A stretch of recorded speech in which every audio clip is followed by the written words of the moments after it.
could be. Thank you. Thank you so much. And there's an alarming new report warning about Iran's increasing proximity to acquiring nuclear weapons, raising its threat level to, quote, extreme danger, which is the highest rating out of 6. According to the Institute for Science and International Security, Iran now possesses enough highly enriched uranium to potentially create a nuclear weapon within a week.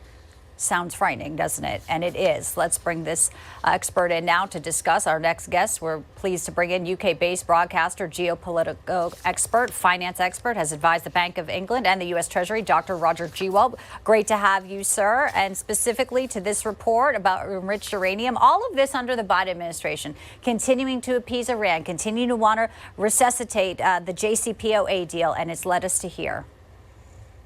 Yeah, it's amazing what $6 billion will do.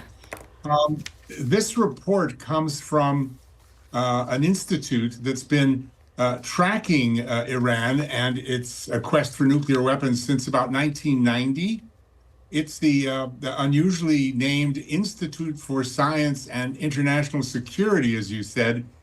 And they use the acronym ISIS, which somebody's got a pretty strange sense of humor there, because that's a giant terrorist group. But in any event, you're quite right. They've said that they could, it's not that they are about to acquire, they got it. They can produce a nuclear weapon in a week, and they can produce 5 of them in about a month. And in 5 months, I believe it is, if I got my figures right, they can produce 12 of them. It will be about 6 months for them to devise optimal systems to fire and transport them.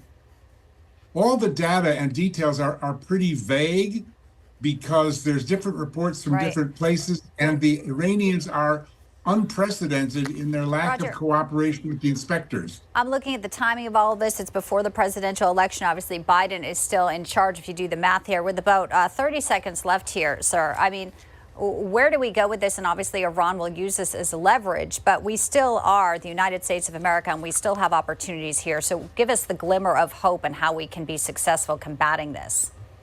Well, I think this will escalate to the point where even Joe Biden and his administration will have to get even tougher and put a line in the sand. This can't go on forever. This is like the schoolyard bully. They are going to try to create a new a new norm of attacks, and we can't let that happen. Great analogy there. Roger Gewolb, a pleasure to have you, sir. Thank you for joining us today on Newsline. We'll see you back here soon. Thank you. Thank you.